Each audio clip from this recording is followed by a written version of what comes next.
एक राजपुरोहित थे। वे अनेक विधाओं के झाता होने के कारण राज्य में अत्यधिक प्रतिष्ठित थे। बड़े बड़े विद्वान उनके प्रति आदर भाव रखते थे, पर उन्हें अपने ज्ञान का लेश मात्र भी अहंकार नहीं था। उनका विश्वास था कि ज्ञान और चरित्र का योग ही लौकिक एवं परमार्थिक उन्नति का सच्चा पथ है। प्रजा की तो बात ही क्या, स्वयं राजा भी उनका सम्मान करते थे और उनके आने पर उठकर आसन प्रदान करते थे। एक बार राजपुरोहित के मन में जिज्ञासा हुई कि राज दरबार में उन्हें आदर और सम्मान उनके ज्ञान के कारण मिलता है अथवा चरित्र के कारण। इसी जिज्ञासा के समाधान हेतु उन्होंने एक योजना बनाई। योजना को क्रियान्वित करने के लिए राजपुरोहित राजा का खजाना देखने गए। खजाना देखकर लौटते समय उन्होंने खजाने में से 5 बहुमूल्य मोती उठाए और उन्हें अपने पास रख लिया। खजांची देखता ही रह गया। राजपुरोहित के मन में धन का लोभ हो सकता है, खजांची ने स्वप्न में भी नहीं सोचा था। उसका वह दिन उसी उधेड़बुन में बीत गया। दूसरे दिन राजदरबार से लौटते समय राजपुरोहित पुनः खजाने की ओर मुड़े तथा उन्होंने फिर 5 मोती उठाकर अपने पास रख ली। अब तो खजांची के मन में राजपुरोहित के प्रति पूर्व में जो श्रद्धा थी वह क्षीण होने लगी।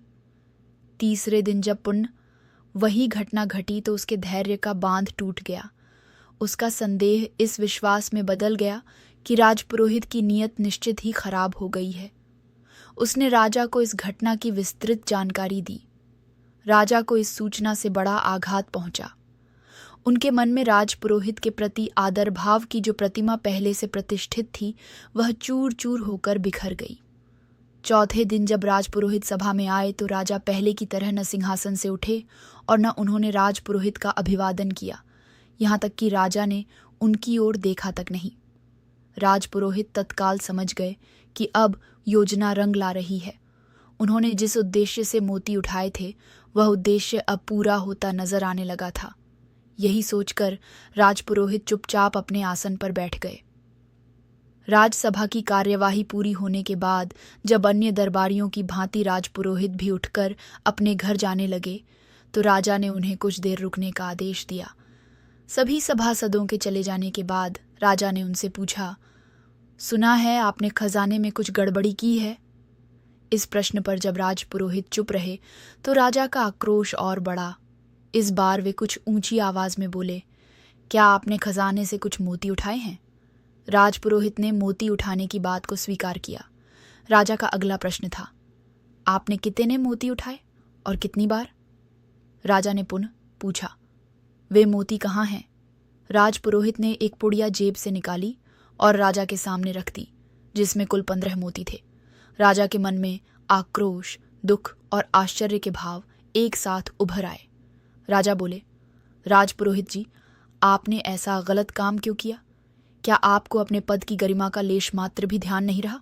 ऐसा करते समय क्या आपको लज्जा नहीं आई? आपने ऐसा करके अपने जीवन भर की प्रतिष्ठा खो दी।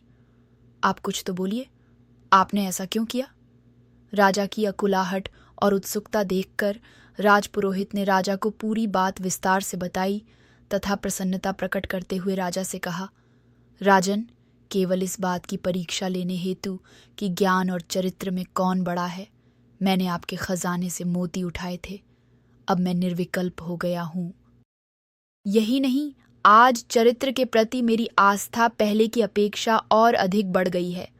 आपसे और आपकी प्रजा से अभी तक मुझे जो प्यार और सम्मान मिला है वह सब ज्ञान के कारण नहीं अपितु चरित्र के ही कारण था। आपके खजाने में सबसे अधिक बहुमूल्य वस्तु सोना चांदी या हीरा मोती नहीं बल्कि चरित्र है।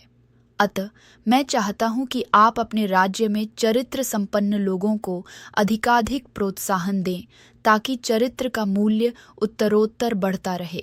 कहा जाता है, धन गया कुछ नहीं गया, स्वास्थ्य गया कुछ गया, चरित्र गया तो सब कुछ गया।